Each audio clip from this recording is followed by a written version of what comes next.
ಬಳ್ಳಾರಿಯಲ್ಲಿ ನಡೆದ ಗಲಭೆಗೆ ಸಂಬಂಧಪಟ್ಟಂತೆ ಈಗಾಗಲೇ ಎಸ್ಪಿ ಪವನ್ ನೆಚ್ಚೂರ್ ಅವರ ತಲೆದಂಡ ಆಗಿದೆ. ಈ ಪವನ್ ನೆಚ್ಚೂರು ತಲೆದಂಡ ವಿಚಾರಕ್ಕೆ ಸಂಬಂಧಪಟ್ಟಂತೆ ಅಮಾನತಾಗಿರುವಂತಹ ಎಸ್ಪಿ ಪವನ್ ನೆಚ್ಚೂರ್ ಏನಿದ್ದಾರೆ ಅವರು ಆತ್ಮಹತ್ಯೆಗೆ ಯತ್ನಿಸಿದ್ದಾರೆ ಎನ್ನುವಂತಹ ವರದಿ ಹಬ್ಬಿತ್ತು, ಸುದ್ದಿ ಹಬ್ಬಿತ್ತು. ಸೊ ಈ ವಿಚಾರಕ್ಕೆ ಸಂಬಂಧಪಟ್ಟಂತೆ ಒಂದು ಸ್ಪಷ್ಟನೆ ಸಿಕ್ಕಿದೆ. ಪವನ್ ಆತ್ಮಹತ್ಯೆ ಯತ್ನ ಅಂತ ಕೆಲವರು ವದಂತಿಯನ್ನ ಹಬ್ಬಿಸಿದ್ದು ಆತ್ಮಹತ್ಯೆಗೆ ಯತ್ನ ಮಾಡಿದ್ದಾರೆ. ಸ್ನೇಹಿತರ ಫಾರ್ಮ್ ಹೌಸ್ನಲ್ಲಿ ವಿಶ್ರಾಂತಿಯಲ್ಲಿದ್ದಾರೆ ಪವನ್. ಶಿರಾದ ಹಂದಿಗುಂಟೆ ಬಳಿಯ ಫಾರ್ಮ್ ಹೌಸ್ನಲ್ಲಿ ಎಸ್ಪಿ ಪವನ್ ಇರುವಂಥದ್ದು. ತುಮಕೂರು ಜಿಲ್ಲೆಯ ಶಿರಾ ಬಳಿಯ ಹಂದಿಗುಂಟೆ ಗ್ರಾಮದಲ್ಲಿ ಅವರೀಗ ವಾಸ್ತವ್ಯ ಹೂಡ್ಕೊಂಡಿದ್ದಾರೆ. ಸಿಸಿಬಿ ಡಿಸಿಪಿ ಶ್ರೀಹರಿ ಅವರ ಫಾರ್ಮ್ ಹೌಸ್ನಲ್ಲಿರುವಂತಹ ಪವನ್ ನೆಚ್ಚೂರ್ ಬಳ್ಳಾರಿ ಎಸ್ಪಿ ಆಗಿ 12 ಗಂಟೆಯಲ್ಲಿ ಅವರು ಅಮಾನತಾಗಿದ್ರು. ಮೊನ್ನೆಯಷ್ಟೇ ಬಳ್ಳಾರಿಗೆ ಎಸ್ಪಿ ಆಗಿ ನೇಮಕ ಆದ ಮೇಲೆ 12 ಗಂಟೆಯಲ್ಲಿ ಅವರ ಅಮಾನತಾಗಿದೆ. ಎಸ್ಪಿ ಆಗಿ ನೇಮಕ ಆದ ಕೂಡಲೇ ಅಲ್ಲೊಂದು ಗಲಾಟೆಗಳಾಗತ್ತೆ, ಶೂಟೌಟ್ಗಳಾಗತ್ತೆ, ಒಬ್ಬ ಕಾಂಗ್ರೆಸ್ ಕಾರ್ಯಕರ್ತನ ಸಾವಾಗತ್ತೆ. ಇದಾದ ಮೇಲೆ ಅವರನ್ನ ಎಸ್ಪಿ ಪವನ್ ಅವರನ್ನ ಸಸ್ಪೆಂಡ್ ಮಾಡುತ್ತೆ ಸರ್ಕಾರ. ಸದ್ಯಕ್ಕೆ ಅಮಾನತು ಆಗಿರುವಂತಹ ವಿಚಾರವನ್ನ ಮುಂದಿಟ್ಕೊಂಡು ಅವರು ದುಃಖದಲ್ಲಿದ್ದಾರೆ ಅಂತ ಅನ್ಕೊಂಡು ಆತ್ಮಹತ್ಯೆಗೆ ಯತ್ನಿಸಿದ್ದಾರೆ ಅನ್ನುವಂತಹ ವದಂತಿಯನ್ನ ಕೆಲವರು ಸ್ಪ್ರೆಡ್ ಮಾಡಿದ್ರು. ಸೊ ಆ ಒಂದು ವದಂತಿಗೆ ಈಗ ಸ್ಪಷ್ಟನೆ ಸಿಕ್ಕಿದೆ.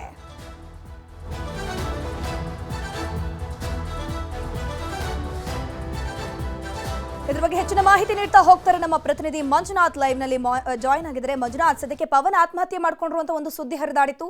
ಸೊ ಅದಕ್ಕೆ ಒಂದು ಸ್ಪಷ್ಟನೆ ಸಿಗುವಂತ ಕೆಲಸ ಆಗಿದೆಯಾ? ಸದ್ಯಕ್ಕೆ ಪವನ್ ಎಕ್ಸಾಕ್ಟ್ಲಿ ಎಲ್ಲಿದ್ದಾರಂತೆ? ಎಸ್, ಖಂಡಿತವಾಗ್ಲೂ ಧನುಶ್ರೀ, ಬಳ್ಳಾರಿಯಲ್ಲಿ ಬ್ಯಾನರ್ ಕಟ್ಟುವಂತಹ ವಿಚಾರಕ್ಕೆ ಆದಂತಹ ದೊಡ್ಡ ಗಲಾಟೆಯಲ್ಲಿ ಎಸ್ಪಿಯನ್ನು ಕೂಡ ಅಷ್ಟೇ ಅಮಾನತು ಮಾಡಿ ಸರ್ಕಾರ ಆದೇಶವನ್ನು ಕೂಡ ಕೊಟ್ಟಿತ್ತು. ಪವನ್ ನೆಚ್ಚೂರ್ ಅವತ್ತು ತಾನೇ ಬಳ್ಳಾರಿ ಜಿಲ್ಲಾ ಎಸ್ಪಿ ಆಗಿ ಅಧಿಕಾರವನ್ನು ಸ್ವೀಕಾರ ಮಾಡ್ಕೊಳ್ತಾರೆ.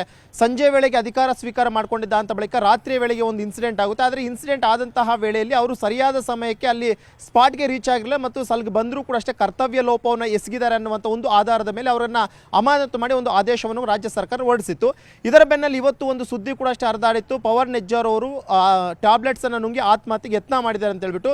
ಆದರೆ ಈಗ ಪವನ್ ನೆಚ್ಚೂರ್ ಅವರ ಒಂದು ಬ್ಯಾಚ್ಮೇಟ್ ಆಗಿರುವಂತಹ ಓರ್ವ IPS ಅಧಿಕಾರಿ ಕೂಡ ಅಷ್ಟೇ ಸ್ಪಷ್ಟನೆ ಕೊಟ್ಟಿರುವಂತಹದ್ದು. ಪವನ್ ನೆಚ್ಚೂರ್ ಯಾವುದೇ ರೀತಿಯಂತ ಆತ್ಮಹತ್ಯೆಗೆ ಯತ್ನವನ್ನು ಮಾಡಿಲ್ಲ, ಬದಲಾಗಿ ಅವರು ಒಂದು ರೀತಿ ಡಿಪ್ರೆಷನ್ಗೆ ಒಳಗಾಗಿದ್ದಾರೆ. ಯಾಕಂದ್ರೆ ಅವರು ಏಕಾಏಕಿ ಸುಮಾರು 10 ವರ್ಷಗಳ ಕಾಲ ಎಲ್ಲಿಯೂ ಕೂಡ ಎಕ್ಸಿಕ್ಯೂಟಿವ್ ಸಿಕ್ಕಿರಲಿಲ್ಲ.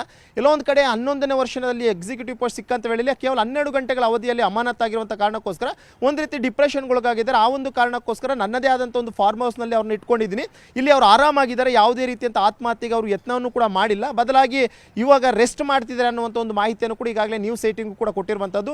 ಎಲ್ಲೋ ಒಂದು ಕಡೆ ಒಂದಷ್ಟು ಮಾಧ್ಯಮಗಳು ಪವನ್ ನೆಚ್ಚೂರ್ ಅವರು ಆತ್ಮಹತ್ಯೆಗೆ ಯತ್ನವನ್ನು ಮಾಡಿದ್ದಾರೆ, ಎಲ್ಲೋ ಒಂದು ರೀತಿ ಸರ್ಕಾರ ಅಮಾನತ್ ಮಾಡಿರುವಂಥ ಬೆನ್ನಲ್ಲೇ ಅವರು ಈ ರೀತಿಯಂಥ ನಿರ್ಧಾರವನ್ನು ಕೈಗೊಂಡಿದ್ದಾರೆ ಅಂತ ಹೇಳಿದ್ರು. ಆದರೆ ಅವರ ಒಂದು ಬ್ಯಾಚ್ಮೇಟ್ ಆಗಿರುವಂಥವ್ರು ಈಗ ಹೇಳ್ತಿರುವಂಥದ್ದು ಅವರು ಯಾವುದೇ ರೀತಿಯಂಥ ಆತ್ಮಹತ್ಯೆಗೆ ಯತ್ನ ಕೂಡ ಮಾಡಿಲ್ಲ. ಶಿರಾ ಬಳಿ ಇರುವಂತಹ ಒಬ್ಬ IPS ಅಧಿಕಾರಿಯ ಫಾರ್ಮ್ ಹೌಸ್ನಲ್ಲಿ ಅವರು ರೆಸ್ಟ್ ಮಾಡ್ತಿರುವಂಥದ್ರ ಬಗ್ಗೆ ಸ್ಪಷ್ಟವಾಗಿ ಮತ್ತು ಖುದ್ದಾಗಿ ನ್ಯೂಸ್ 18 ಅವರು ಕೂಡ ಮಾಹಿತಿಯನ್ನು ಕೊಟ್ಟಿರುವಂತಹದ್ದು. ಧನುಶ್ರೀ, ಮಂಜುನಾಥ್, ಈಗ ಬಳ್ಳಾರಿಗೆ ಅವರು ಎಸ್ಪಿ ಆಗಿ ಆಯ್ಕೆಯಾಗಿ 12 ಗಂಟೆಯ ಒಳಗಾಗಿ ಇಷ್ಟೊಂದು ದೊಡ್ಡ ಮಟ್ಟದ ಇನ್ಸಿಡೆಂಟ್ ಆಗಿದೆ. ಅವರು ಕೂಡ ಹೊಸ ಕ್ಷೇತ್ರ, ಅವರಿಗೆ ಅಲ್ಲಿ ಏನೆಲ್ಲ ಆಗ್ತಿದೆ, ಯಾವೆಲ್ಲ ಏರಿಯಾದಲ್ಲಿ ಈ ರೀತಿ ಜಗಳ ಆಗುತ್ತೆ ಅನ್ನೋದ್ರ ಬಗ್ಗೆ ಅವ್ರಿಗೂ ಕೂಡ ಐಡಿಯಾ ಇರೋದಿಲ್ಲ. ಸರ್ಕಾರದ ಈ ಅಮಾನತು ಆದೇಶವನ್ನು ಅವರು ಪ್ರಶ್ನಿಸುವಂತಹ ಚಾನ್ಸಸ್ ಎಲ್ಲಾದ್ರೂ ಇದೆಯಾ ಹೇಗೆ, ಅಥವಾ ಅವರಿಲ್ಲ ನನ್ನಿಂದ ತಪ್ಪಾಗಿದೆ ಅಂತ ಒಪ್ಕೊಂಡ್ರೆ ಹೇಗೆ ಅಂತ? ಇಲ್ಲ ಧನುಶ್ರೀ, ಯಾಕಂದರೆ ಅವರು ಬಳ್ಳಾರಿ ಜಿಲ್ಲಾ SP ಆಗಿ ಸಂಜೆ ಸುಮಾರು 3-4 ಗಂಟೆಗಳ ವೇಳೆಗೆ ಅವರು ಅಧಿಕಾರವನ್ನು ಸ್ವೀಕಾರ ಮಾಡ್ಕೊಡ್ತಾರೆ. ಅದಾಂತ ಬಳಿಕ ಕಾಲಾನ್ ಆಗುತ್ತೆ. ಇದಾಂತ ಬಳಿಕ ಒಂದು ದೇವಸ್ಥಾನಕ್ಕೆ ಹೋಗ್ಬಿಟ್ಟು ಅವರು ಕೂಡ ಅಷ್ಟೇ ಪೂಜೆಯನ್ನು ಮಾಡ್ತಾರೆ. ಅಂದರೆ ಬಳ್ಳಾರಿಗೆ ಜಿಲ್ಲಾ SP ಆಗಿ ಬಂದಂಥ ವೇಳೆಯಲ್ಲಿ ದೇವರ ಮೋರೆ ಕೂಡ ಹೋಗ್ತಾರೆ. ಇದಾಂತ ಬಳಿಕ ಸಂಜೆ 7 ಗಂಟೆ ಸುಮಾರಿಗೆ ಒಂದು ಗಲಾಟೆ ಆಗುತ್ತೆ. ಫ್ಲೆಕ್ಸ್ನ ವಿಚಾರವಾಗಿ ಗಲಾಟೆ ಆದಂಥ ವೇಳೆಯಲ್ಲಿ ಅವರು ಕೂಡ ಅಷ್ಟೇ ಈ ದೊಡ್ಡ ಮಟ್ಟದ ಒಂದು ಗಲಾಟೆ ಆಗುತ್ತೆ ಅಂತ ಊಹೆ ಕೂಡ ಮಾಡಿಲ್ಲ. ಜೊತೆಗೆ ಅಲ್ಲಿನ ಅಧಿಕಾರಿಗಳು ಹೇಳಬೇಕಾಗಿತ್ತು ಅಟ್ಲೀಸ್ಟ್, ಯಾಕಂದರೆ ಜಿಲ್ಲೆಗೆ ಅವರು ಆಗ್ತಾನೆ ಬಂದು ಚಾರ್ಜನ್ನು ತಗೊಂಡಿದ್ದಾರೆ. ಇಲ್ಲಿನ ಪರಿಸ್ಥಿತಿ ಯಾವ ರೀತಿ ಆಗಿದೆ, ಇದೇನಾದರೂ ಬೇರೆ ರೀತಿಯಾಗಿ ವಿಕೋಪಕ್ಕೆ ಹೋಗುವಂಥ ಸಾಧ್ಯತೆ ಇದೆ ಅನ್ನುವಂಥದ್ದನ್ನು ಅಲ್ಲಿರುವಂತಹ DSP ಆಗಿರ್ಬೋದು ಅಥವಾ ಅಡಿಷನಲ್ SP ಆಗಿರ್ಬೋದು ಈ ಅಧಿಕಾರಿಗಳು, ಯಾಕಂದರೆ ಅವರು ವರ್ಷಾನುಗಟ್ಟಲೆ ಅಲ್ಲೇ ಇದ್ದಂಥವ್ರು, ಅವ್ರು ಅಟ್ಲೀಸ್ಟ್ SP ಗಮನಕ್ಕೆ ತರಬೇಕಾಗಿತ್ತು. ಆದರೆ SPಗೆ ಇದು ಯಾವುದೂ ಕೂಡ ಅರಿವಿರಲಿಲ್ಲ. ಯಾಕಂದರೆ ಅವರು ಹೊಸದಾಗಿ ಒಂದು ಜಿಲ್ಲೆಗೆ SP ಆಗಿ ಹೋಗಿದ್ದಾರೆ, ಅಲ್ಲಿ ಟೈಮ್ ಕೂಡ ಇರಲಿಲ್ಲ, ಕೇವಲ 4-5 ಗಂಟೆಗಳ ಕಾಲ ಅಷ್ಟೇ ಆಗಿತ್ತು.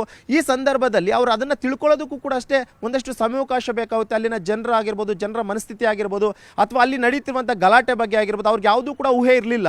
ಆದರೆ ಅಲ್ಲಿರುವಂತಹ ಅಧಿಕಾರಿಗಳು, ಯಾಕಂದರೆ ಅಲ್ಲಿ ಸಬ್ ಇನ್ಸ್ಪೆಕ್ಟರ್ ಇರ್ತಾರೆ, ಇನ್ಸ್ಪೆಕ್ಟರ್ ಇರ್ತಾರೆ, DSP ಇರ್ತಾರೆ, ಅಡಿಷನಲ್ SP ಇರ್ತಾರೆ.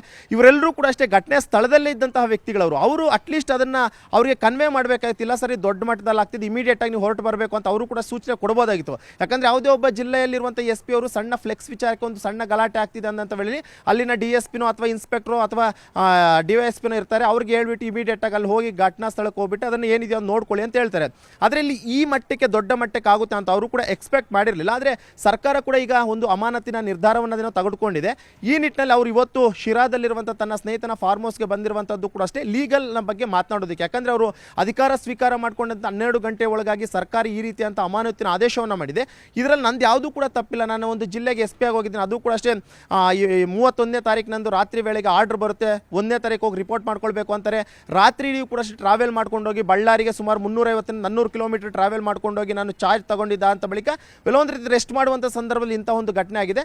ಇದಕ್ಕೆ ಕಾನೂನಾತ್ಮಕವಾಗಿ ಹೇಗೆ ಹೋರಾಟವನ್ನು ಮಾಡ್ಬೋದು ಅಥವಾ CITಗೆ ಏನಾದರೂ ಒಂದು ಅರ್ಜಿಯನ್ನು ಹಾಕೊಂಡ್ಬಿಟ್ಟು ಅಲ್ಲಿ ನಾವು ಚಾಲೆಂಜ್ ಮಾಡ್ಬೋದಾ ಸರ್ಕಾರದ ಆದೇಶ ಅನ್ನೋಂಥದ್ರ ಬಗ್ಗೆ ಕೂಡ ಚರ್ಚೆಯನ್ನು ಮಾಡುವಂಥ ನಿಟ್ಟಿನಲ್ಲಿ ಅವರು ಶಿರಾದಲ್ಲಿರುವಂಥ ತನ್ನ ಬ್ಯಾಚ್ಮೆಂಟ್ನ ಫಾರ್ಮ್ ಹೌಸ್ ಕೂಡ ಹೋಗ್ಬಿಟ್ಟು ಅಲ್ಲಿ ಒಂದು ಲೀಗಲ್ ಟೀಮ್ನ ಜೊತೆ ಚರ್ಚೆಯನ್ನು ಕೂಡ ಮಾಡ್ತಾಯಿದ್ರು. ಅಂಥ ಸಂದರ್ಭದಲ್ಲಿ ಈ ರೀತಿಯಂಥ ಸುದ್ದಿ ಕೂಡ ಈಗಾಗಲೇ ಪ್ರಸಾರ ಆಗಿದ್ದು, ಇದಕ್ಕೂ ಮತ್ತು ಅವರ ಆತ್ಮಹತ್ಯೆ ಸುದ್ದಿಗೂ ಕೂಡ ಯಾವುದೇ ಸಂಬಂಧ ಇಲ್ಲ ಅನ್ನುವಂಥದ್ದು ಬಹಳ ಸ್ಪಷ್ಟವಾಗಿ ಕೂಡ ಅಷ್ಟೇ ಅವರ ಬ್ಯಾಚ್ಮೆಂಟ್ ನ್ಯೂಸ್ 18ಗೆ ಹೇಳಿರುವಂಥದ್ದು. ಒಟ್ಟಿನಲ್ಲಿ ಲೀಗಲ್ ಆಗಿಯೂ ಕೂಡ ಅಷ್ಟೇ ಈ ಒಂದು ಅಮಾನತಿನ ಆದೇಶವನ್ನು ಪ್ರಶ್ನೆ ಮಾಡ್ಕೊಂಡು ಕೋರ್ಟ್ನ ಮೆಟ್ಟಿಲೇರೋದಕ್ಕೂ ಕೂಡ ಅಷ್ಟೇ ಪವನ್ ನೆಜ್ಜರ್ ಎಲ್ಲ ರೀತಿಯಂಥ ಸಿದ್ಧತೆಗಳನ್ನು ಮಾಡ್ಕೊತಾ ಇರುವಂತಹದ್ದು. ಧನುಷ್ ಮಂಜುನಾಥ್, ಇನ್ನೊಂದು ಕಡೆ ನೀವು ಈಗಾಗಲೇ ಹೇಳಿದಾಗ DSP ಇದ್ದಾರೆ, ASP ಇದ್ದಾರೆ, ಸುಮಾರು ವರ್ಷಗಳಿಂದ ಅದೇ ಒಂದು ಕ್ಷೇತ್ರದಲ್ಲಿ ಇದ್ದಾರೆ. ಸೊ ಬ್ಯಾನರ್ ಹಾಕುವಂತ ವಿಚಾರ ವಿತ್ ಪರ್ಮಿಷನ್ ನಡೆಯುತ್ತೆ. ಸೊ ಹಾಗಾಗಿ ಅಲ್ಲಿನ ವಾತಾವರಣ ಹೇಗಿರುತ್ತೆ ಅನ್ನುವಂಥದ್ದು ASP ಆಗಿ DSP ಅವರಿಗೆ ಆಬ್ವಿಯಸ್ಲಿ ಗೊತ್ತಿರುತ್ತೆ. ಸೊ ಇಲ್ಲಿ ಇವರ ಕರ್ತವ್ಯ ಲೋಪವನ್ನ ಒಬ್ಬ ಅಮಾಯಕ SP ಮೇಲೆ ಹಾಕುವಂಥದ್ದು ಎಷ್ಟು ಮಟ್ಟಿಗೆ ಸರಿ? ಒಂದು, ಅದ್ರ ಜೊತೆಗೆ ಪೊಲೀಸ್ ಇಲಾಖೆ, ಗೃಹ ಇಲಾಖೆ, ಸರ್ಕಾರ ಇಲ್ಲಿ ಪ್ರಕರಣದಿಂದ ನುಣುಚಿಕೊಳ್ಳುವಂತ ಯತ್ನವನ್ನ ಮಾಡ್ತಾ ಅಂತ. ಖಂಡಿತವಾಗ್ಲೂ ಧನುಷ್, ಯಾಕಂದರೆ ಹಿರಿಯ IPS ಅಧಿಕಾರಿಗಳ ಗ್ರೂಪ್ಗಳಲ್ಲಿ ಕೂಡ ಇಂತಹ ಒಂದಷ್ಟು ವಿಚಾರಗಳು ಚರ್ಚೆ ಆಗ್ತಾ ಇರುವಂಥದ್ದು. ಯಾಕಂದರೆ ಒಬ್ಬ SP ಆದಂಥವರು ಒಂದು ಜಿಲ್ಲೆಗೆ ಹೊಸದಾಗಿ ಹೋಗಿ ಅಲ್ಲಿ ಅವರು ಚಾರ್ಜನ್ನು ತಗೊಂತಾರೆ. ಚಾರ್ಜ್ ತಗೊಂಡಿದ್ದಂಥ ಕೆಲವೇ ಗಂಟೆಗಳಲ್ಲಿ ಇಂತಹ ಒಂದು ಇನ್ಸಿಡೆಂಟ್ ಆಗುತ್ತೆ.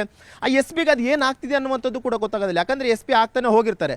ಆದರೆ ಅಲ್ಲಿರುವಂತಹ ಇತರೆ ಅಧಿಕಾರಿಗಳು, ಯಾಕಂದರೆ ಒಬ್ಬ ಸಬ್ ಇನ್ಸ್ಪೆಕ್ಟರ್ ಆಗಿರ್ಬೋದು, ಅಂದರೆ ಆ ಒಂದು ಸ್ಟೇಷನ್ ವ್ಯಾಪ್ತಿಯಲ್ಲಿರುವಂಥ ಒಬ್ಬ ಸಬ್ ಇನ್ಸ್ಪೆಕ್ಟರ್ ಆಗಿರ್ಬೋದು ಅಥವಾ ಸರ್ಕಲ್ ಇನ್ಸ್ಪೆಕ್ಟರ್ ಆಗಿರ್ಬೋದು ಅಥವಾ DSP ಅಥವಾ ಅಡಿಷನಲ್ SP, ಇವರೆಲ್ಲರೂ ಕೂಡ ಅಷ್ಟೇ ಸುಮಾರು 1-2 ವರ್ಷದಿಂದ ಅಲ್ಲೇ ಕೂಡ ಕೆಲಸ ಮಾಡ್ಕೊಂಡಿರುವಂತಹ ವ್ಯಕ್ತಿಗಳಿವರು. ಇವ್ರದ್ದು ಯಾರ್ದು ಕೂಡ ಅಷ್ಟೇ ತಪ್ಪಿಲ್ವಾಗಿದ್ರೆ, ಯಾಕಂದರೆ ಈಗಾಗಲೇ ಜನಾರ್ದನ್ ರೆಡ್ಡಿ ಆಗಿರ್ಬೋದು, ಶ್ರೀರಾಮುಲು ಆಗಿರ್ಬೋದು ಪ್ರೆಸ್ ಮೀಟ್ ಮಾಡುವಂಥ ಸಂದರ್ಭದಲ್ಲಿ ಹೇಳ್ತಾರೆ, DYSP ಕೂಡ ಅಷ್ಟೇ ಘಟನೆ ನಡೆದಂಥ ಸಂದರ್ಭದಲ್ಲಿ ಸ್ಪಾಟ್ನಲ್ಲೇ ಇದ್ದರು. ಅಂದರೆ ಆ ಒಂದು ಫ್ಲೆಕ್ಸ್ ಹಾಕುವಂಥ ವಿಚಾರಕ್ಕೆ ಗಲಾಟೆ ಆರಂಭ ಆದಂಥ ಕ್ಷಣದಿಂದ ಆ ಫೈರ್ ಆಗುವಂಥ ಕ್ಷಣದವರೆಗೂ ಕೂಡ ಅಷ್ಟೇ DSP ಇರ್ತಾರೆ, ಅಡಿಷನಲ್ SP ಇರ್ತಾರೆ, ಸರ್ಕಲ್ ಇನ್ಸ್ಪೆಕ್ಟರ್ ಇರ್ತಾರೆ, ಸಬ್ ಇನ್ಸ್ಪೆಕ್ಟರ್ ಇರ್ತಾರೆ. ಆದರೆ ಇವ್ರದ್ದು ಯಾರ್ದು ಕೂಡ ಅಷ್ಟೇ ಕರ್ತವ್ಯ ಲೋಪ ಆಗಿಲ್ವಾಗಿದ್ರೆ, ಕೇವಲ ಆಗ್ತಾನೆ ಚಾರ್ಜ್ ತಗೊಂಡಂಥ SP ಮಾತ್ರ ಕರ್ತವ್ಯ ಲೋಪ ಆಯ್ತಾ ಅನ್ನುವಂಥದ್ದು ಈಗ ಸಾಕಷ್ಟು ದೊಡ್ಡ ಮಟ್ಟದ ಚರ್ಚೆ ಕೂಡ ಆಗ್ತಿರುವಂಥದ್ದು. ಹಾಗೇನಾದರೂ ನಿಜವಾಗ್ಲೂ ಕೂಡ ಈ ಒಂದು ಘಟನೆ ಆಗೋದಕ್ಕೆ ನೇರ ಕಾರಣವಾಗಿರುವಂಥದ್ದು ಪೊಲೀಸ್ ಇಲಾಖೆಯೇ, ಪೊಲೀಸ್ನ ಅಧಿಕಾರಿಗಳೇ ಅಂತಂದಂಥ ಪಕ್ಷದಲ್ಲಿ, ಹಾಗಿದ್ರೆ ಇವರನ್ನ ಯಾಕೆ ಸಸ್ಪೆಂಡ್ ಮಾಡಿಲ್ಲ? ಅಲ್ಲಿರುವಂಥ ಸಬ್ ಇನ್ಸ್ಪೆಕ್ಟರ್ನ ಯಾಕೆ ಸಸ್ಪೆಂಡ್ ಮಾಡಿಲ್ಲ? ಇನ್ಸ್ಪೆಕ್ಟರ್ನ ಯಾಕೆ ಸಸ್ಪೆಂಡ್ ಮಾಡಿಲ್ಲ? DSP ಆಗಿರ್ಬೋದು, ಅಡಿಷನಲ್ SP ಆಗಿರ್ಬೋದು, ಅವರು ಕೂಡ ಘಟನಾ ಸ್ಥಳದಲ್ಲಿದ್ದರು, ಅವರು ಕೂಡ ಹಿರಿಯ ಅಧಿಕಾರಿಗಳೇ, ಅವ್ರನ್ನ ಯಾಕೆ ಸಸ್ಪೆಂಡ್ ಮಾಡಿಲ್ಲ? ಅದೆಲ್ಲವನ್ನೂ ಕೂಡ ಬಿಟ್ಟು ಅವತ್ತು ತಾನೇ ಚಾರ್ಜ್ ತಗೊತಾರೆ, ಸುಮಾರು 4-5 ಗಂಟೆಗಳ ಕಾಲ ಅಷ್ಟೇ ಆಗಿರುತ್ತೆ. ಅಂತಹ ಒಬ್ಬ SP-ಯನ್ನು ಇವರು ಸಸ್ಪೆಂಡ್ ಮಾಡ್ತಾರೆ ಹೊರತು ಅಲ್ಲಿರುವಂಥ ಲೋಕಲ್ ಪೊಲೀಸರನ್ನ ಯಾಕೆ ಇವರು ಸಸ್ಪೆಂಡ್ ಮಾಡಿಲ್ಲ ಅನ್ನುವಂಥ ಇದೀಗ ದೊಡ್ಡ ಮಟ್ಟದ ಚರ್ಚೆ ಕೂಡ ಆಗ್ತಿರುವಂಥದ್ದು. ಇದಕ್ಕೆ ಸರ್ಕಾರ ಯಾವ ರೀತಿ ಅಂತ ಉತ್ತರವನ್ನು ಕೊಡುತ್ತೆ? ಕೇವಲ SP-ಯನ್ನು ಸಸ್ಪೆಂಡ್ ಮಾಡಿಬಿಟ್ಟು ಸರ್ಕಾರ ಈ ಒಂದು ಪ್ರಕರಣದಿಂದ ಕೈ ಬಿಟ್ಕೊಳ್ಳೋದಕ್ಕೆ ಸುಮ್ಮನೆ ಆಯ್ತಾ, ಅಥವಾ ಬೇರೆ ಏನಾದರೂ ಈಗ ಮತ್ತೇನಾದರೂ ಆಕ್ಷನ್ ಮಾಡೋದಕ್ಕೆ ಸರ್ಕಾರ ಮುಂದಾಗುತ್ತಾ ಅನ್ನುವಂಥದ್ದನ್ನು ಕೂಡ ನೋಡಬೇಕಾಗಿರುತ್ತೆ. ಮಂಜುನಾಥ್, SP ಪವನ್ ಅವರನ್ನ ಸಸ್ಪೆಂಡ್ ಮಾಡಿದ್ದಾರೆ, ಏನೆಲ್ಲ ವಿಚಾರಗಳನ್ನ ಉಲ್ಲೇಖಿಸಿ ಇವರನ್ನ ಸಸ್ಪೆಂಡ್ ಮಾಡಿರುವಂಥದ್ದು? ನೋಟಿಸ್ನಲ್ಲಿ ಏನೆಲ್ಲ ಅಂಶಗಳು ಉಲ್ಲೇಖ ಆಗಿದೆ ಅಂತ? ಇಲ್ಲಿ ಪ್ರಮುಖವಾಗಿ IG ಅವರು ಕೊಟ್ಟಂತಹ ಒಂದು ರಿಪೋರ್ಟ್ನ ಆಧಾರದ ಮೇಲೆ ಪವನ್ ನೆಜ್ಜಾರ್ ಅವರನ್ನು ಇವಾಗೆಲ್ಲ ಅಮಾನತು ಮಾಡಿರುವಂಥದ್ದು. IG ಅವರು ಕೊಟ್ಟಿರುವಂತಹ ಒಂದು ವರದಿಯಲ್ಲಿ ಏನು ಅಂತಂದರೆ, ಇವರು ಇಂತಹ ಒಂದು ದೊಡ್ಡ ಮಟ್ಟದ ಘಟನೆ ಆಗಿದ್ರೂ ಕೂಡ ಅಷ್ಟೇ ಇವರು ಘಟನಾ ಸ್ಥಳಕ್ಕೆ ಇವರು ಬಂದಿಲ್ಲ ಅನ್ನುವಂಥದ್ದನ್ನು ಕೂಡ ಸ್ಪೆಸಿಫಿಕ್ ಆಗಿ ಮೆನ್ಷನ್ ಮಾಡಿದ್ದಾರೆ. ಇದರ ಜೊತೆಗೆ ಒಬ್ಬ IG ಅಂದರೆ ಆ ಒಂದು ನಾರ್ತನ್ ರೇಂಜ್ನ IG ಆಗಿರುವಂಥ ವರ್ತಿಕಾ ಕಟಿಯಾರ್ ಅವರು ಘಟನೆ ನಡೆದಂಥ ಸಂದರ್ಭದಲ್ಲಿ ಘಟನಾ ಸ್ಥಳಕ್ಕೆ ಬಂದಿರ್ತಾರೆ. ಆದರೆ ಆ ಒಂದು ಜಿಲ್ಲೆಯ SP ಆಗಿರುವಂತಹ ಪವನ್ ನೆಜ್ಜಾರ್ ಅವರು ಮಾತ್ರ ಆ ಒಂದು ಘಟನಾ ಸ್ಥಳದಲ್ಲಿ ಇರಲಿಲ್ಲ. ಯಾಕಂದರೆ ಆತ ತನ್ನದೇ ಆದಂಥ ವ್ಯಾಪ್ತಿಯಲ್ಲಿ ಘಟನೆ ಆಗ್ತಿರುವಂಥದ್ದು, ತನ್ನದೇ ಜುರಿಸ್ಟಿಕ್ಷನಲ್ಲಿ ಘಟನೆ ಆಗ್ತಿರುವಂಥದ್ದು. ಹಾಗಾದರೆ SP ಯಾಕೆ ಬಂದಿಲ್ಲ ಅಂದರೆ, ಎಲ್ಲೋ ಒಂದು ರೀತಿ SP ತನ್ನ ಕರ್ತವ್ಯ ಲೋಪವನ್ನು ಎಸಗಿರುವಂತಹದ್ದು ಇಲ್ಲಿ ಮೇಲ್ನೋಟಕ್ಕೆ ಕಂಡು ಬರ್ತಾ ಇದೆ. ಜೊತೆಗೆ ತನ್ನದೇ ಜುರಿಸ್ಟಿಕ್ಷನ್ ಆಗಿರುವಂತಹ ಒಂದು ಘಟನೆ ಏನಿತ್ತು, ಇದು ಇಷ್ಟು ಇಷ್ಟು ದೊಡ್ಡ ಪ್ರಮಾಣಕ್ಕೆ ಹೋಗ್ತಾ ಇದೆ. ಒಬ್ಬರೊಬ್ಬರು ಫೈರ್ ಮಾಡ್ಕೊಳ್ಳುವಂಥ ಒಂದು ಹಂತಕ್ಕೆ ಬಂದಿದ್ರು ಕೂಡ ಅಷ್ಟೇ ಯಾವುದೇ ಕೆಳ ಹಂತದ ಅಧಿಕಾರಿಗಳು ಯಾವುದೇ ಇನ್ಸ್ಟ್ರಕ್ಷನ್ಸ್ ಅನ್ನು ಕೂಡ ಅಷ್ಟೇ ಕೊಡೋದಕ್ಕೆ ಎಲ್ಲೋ ಒಂದು ರೀತಿ ಇವರು ಎಡವಿದ್ದಾರೆ ಅನ್ನುವಂಥದ್ದು ಕೂಡ ಅಷ್ಟೇ ಅವರು ಕೊಟ್ಟಿರುವಂಥ ಒಂದು ರಿಪೋರ್ಟ್ನಲ್ಲಿ ಉಲ್ಲೇಖವನ್ನು ಮಾಡಿರುವಂಥದ್ದು. ಅಂದರೆ ಒಟ್ಟಾರೆಯಾಗಿ SP ಆಗಿ ಚಾರ್ಜ್ ತಗೊಂಡಿರುವಂಥವರು ಯಾವುದೇ ಈ ಒಂದು ಪ್ರಕರಣದಲ್ಲಿ ಇನ್ವಾಲ್ವ್ಮೆಂಟ್ ಆಗಿಲ್ಲ ಅನ್ನುವಂಥ ಒಂದು ಪ್ರಾಥಮಿಕ ತನಿಖೆಯನ್ನು ಈಗಾಗಲೇ ಗೃಹ ಇಲಾಖೆಗೂ ಕೂಡ ಅಷ್ಟೇ IG ಅವರು ಕೊಟ್ಟಿದ್ರು, ಜೊತೆಗೆ DG ಅವ್ರಿಗೂ ಕೂಡ ಒಂದು ಕಾಪಿಯನ್ನು ಕೊಟ್ಟಿದ್ರು. ಈ ಒಂದು IG ಕೊಟ್ಟಂತಹ ಒಂದು ವರದಿಯ ಆಧಾರದಲ್ಲಿ ಪವನ್ ನೆಜ್ಜಾರ್ ಅವರನ್ನು ಈಗಾಗಲೇ ಅಮಾನತನ್ನು ಸರ್ಕಾರ ಮಾಡಿದೆ.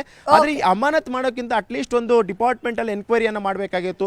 ನಿಜಕ್ಕೂ ಕೂಡ ಅಲ್ಲಿ ಏನಾಯಿತು, ಯಾಕೆ SP ಒಂದು ಘಟನಾ ಸ್ಥಳಕ್ಕೆ ಬಂದಿಲ್ಲ, ಅಲ್ಲಿ ಏನಾಗಿತ್ತು ಅನ್ನೋಂಥದ್ರ ಬಗ್ಗೆ ಎನ್ಕ್ವೈರಿ ಮಾಡಬಹುದಾಗಿತ್ತು. ಆದರೆ ಇದು ಯಾವುದನ್ನು ಕೂಡ ಮಾಡದೆ ಕೇವಲ ಒಂದು ರಿಪೋರ್ಟ್ನ ಮೇಲೆ ಈಗ SP-ಯನ್ನು ಸಸ್ಪೆಂಡ್ ಮಾಡಿರುವಂಥದ್ದು ಇಲ್ಲೊಂದು ಕಡೆ IPS ವಲಯದಲ್ಲೂ ಕೂಡ ಒಂದು ದೊಡ್ಡ ಮಟ್ಟದ ಚರ್ಚೆಗೆ ಕಾರಣ ಆಗಿರುವಂತಹದ್ದು. ಧನುಶ್ರೀ, ಥ್ಯಾಂಕ್ ಯು ಮಂಜುನಾಥ್ ತಮ್ಮೆಲ್ಲ ಮಾಹಿತಿಗಾಗಿ. ಬಳ್ಳಾರಿ SP-ಯನ್ನು ಸಸ್ಪೆಂಡ್ ಮಾಡಿದ್ದು ತಪ್ಪು. ಒತ್ತಡದಲ್ಲಿರುವಂತಹ SP ಸುಸೈಡ್ಗೆ ಯತ್ನಿಸಿದ್ದಾರೆ.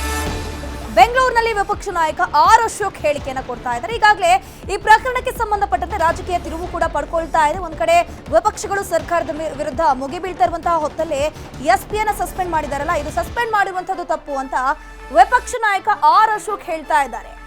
SP ಚಾರ್ಜ್ ತಗೊಂಡು 2 ಗಂಟೆ ಕೂಡ ಅಲ್ಲಿ ಆಗಿರ್ಲಿಲ್ಲ. ಹೌದು, ಅಲ್ಲಿನ ಪರಿಸ್ಥಿತಿ ತಿಳಿದುಕೊಳ್ಳೋಕೆ ಸಮಯ ನೀಡಿಲ್ಲ. ಆ SP ಮನನೊಂದು ಆತ್ಮಹತ್ಯೆಗೆ ಯತ್ನಿಸಿದ್ದಾರೆ. ಮನನೊಂದಿದ್ದಾರೆ, ಹೌದು, ಡಿಪ್ರೆಷನ್ಗೂ ಕೂಡ ಹೋಗಿದ್ದಾರೆ. ಸದ್ಯಕ್ಕೆ ಅವರು ರೆಸ್ಟ್ ನಲ್ಲಿದ್ದಾರೆ. ಬಟ್ ಇಲ್ಲಿ ಆರ್ ಅಶೋಕ್ ಅವರು ಇದನ್ನ ಖಂಡಿಸಿದ್ದಾರೆ. ಆ ಅಧಿಕಾರಿಯನ್ನ ಹೊಣೆ ಮಾಡಿದ್ದು ತಪ್ಪು. ಸಿದ್ದರಾಮಯ್ಯ ರಾಜೀನಾಮೆಯನ್ನ ಕೊಟ್ಟು ಹೋಗಬೇಕು. ಆತ್ಮಹತ್ಯೆಗೆ SP ಯತ್ನಿಸಿರೋದು ನಮಗ್ ನೋವಾಗ್ತಿದೆ ಅಂತ ವಿಪಕ್ಷ ನಾಯಕ ಆರ್ ಅಶೋಕ್ ಹೇಳಿದ್ದಾರೆ. ಜನಾರ್ದನ್ ರೆಡ್ಡಿ ಮನೆ ಮೇಲೆ ಗುಂಡಿನ ದಾಳಿ ಏನಾಯಿತು, ಆ ವಿಚಾರಕ್ಕೆ ಸಂಬಂಧಪಟ್ಟಂತೆ ಅಲ್ಲಿನ SP ಅವರಿಗೆ ಪೋಸ್ಟಿಂಗ್ ಆಗಿ ಅವ್ರು ಚಾರ್ಜ್ ತಗೊಂಡಿದ್ದು 2 ಗಂಟೆ ಮುಂಚೆ. ಪೋಸ್ಟಿಂಗ್ ತಗೊಂಡು 2 ಗಂಟೆ ಮುಂಚೆ ಪೋಸ್ಟಿಂಗ್ ತಗೊಂಡ್ರು. ಆ ಮನುಷ್ಯನಿಗೆ ಅದೆಲ್ಲ ಗೊತ್ತಾಗಬೇಕಾದ್ರೆ ಮಿನಿಮಮ್ ಒಂದು 15 ದಿನ, 1 ತಿಂಗಳು ಬೇಕು. ಆ ಇಡೀ ಜಿಲ್ಲೆ ಗೊತ್ತಾಗಬೇಕದು. ಇಡೀ ಜಿಲ್ಲೆ ವಾತಾವರಣ ಏನು, ಏನೇನು, ಯಾರ್ಯಾರು ಕ್ರೈಮ್ ಯಾರು ಮಾಡ್ತಾರೆ, ಮತ್ತೆ ಅಧಿಕಾರಿಗಳು ಬ್ರೀಫಿಂಗ್ ಮಾಡಬೇಕು. ಎಲ್ಲೆಲ್ಲಿ ಏನೇನಾಗುತ್ತೆ, ಏನೇನು, ಇದೆಲ್ಲ ಏನೂ ಇಲ್ಲ ಪಾಪ. ಬಂದು 2 ಗಂಟೆಯಲ್ಲಿ ಇವ್ರು ಕಾಂಗ್ರೆಸ್ ಅವರು ಗುಂಡಾರಿಸಿದ್ದು, ಕಾಂಗ್ರೆಸ್ ಅವರು ಕೊಂದಿದ್ದು, ಜನಾರ್ದನ್ ರೆಡ್ಡಿನ ಮುಗಿಸ್ಬೇಕು ಅಂತ ತಂತ್ರ ಮಾಡಿದ್ರು. ಅದಕ್ಕೆ ಬಲಿಪಶುವಾಗಿ ಇವತ್ತು ಅಲ್ಲಿ SP-ನ ಸಸ್ಪೆಂಡ್ ಮಾಡಿದ್ದಾರೆ. ಮಾನಸಿಕ ಒತ್ತಡದಲ್ಲಿ ಅಧಿಕಾರಿಗಳೆಲ್ಲ ಸಾಯ್ತಾ ಇದ್ದಾರೆ. ಇವತ್ತು SP ಅಟೆಂಪ್ಟ್ ಸೂಸೈಡ್ ಮಾಡಿದ್ದಾರೆ. ಒಬ್ಬ SP ಹಿರಿಯ ಅಧಿಕಾರಿ, ಓದಿರೋಂಥವ್ರು ಜ್ಞಾನವಂತರು, ಅವರೇ ಇಲ್ಲಿ ಬದುಕಕ್ಕಾಗಲ್ಲ ಅಂದ್ರೆ ಈ ರಾಜ್ಯದಲ್ಲಿ ಇನ್ಯಾರು ಬದುಕಕ್ ಸಾಧ್ಯ? ಇದು ಮನೆಯಾಳ ಸರ್ಕಾರ, ಕೊಲೆಗಡಕ ಸರ್ಕಾರ. ಈ ಆತ್ಮಹತ್ಯೆಗೆ ನೇರ ಕಾರಣ ಈ ಸರ್ಕಾರನೇ. ಮುಖ್ಯಮಂತ್ರಿಗೆ ಮಾನ ಮರ್ಯಾದೆ ಇದ್ರೆ ರಾಜೀನಾಮೆ ಕೊಟ್ಟು ಮನೆಗೆ ಹೋಗ್ಬೇಕು. ಜನಾರ್ದನ್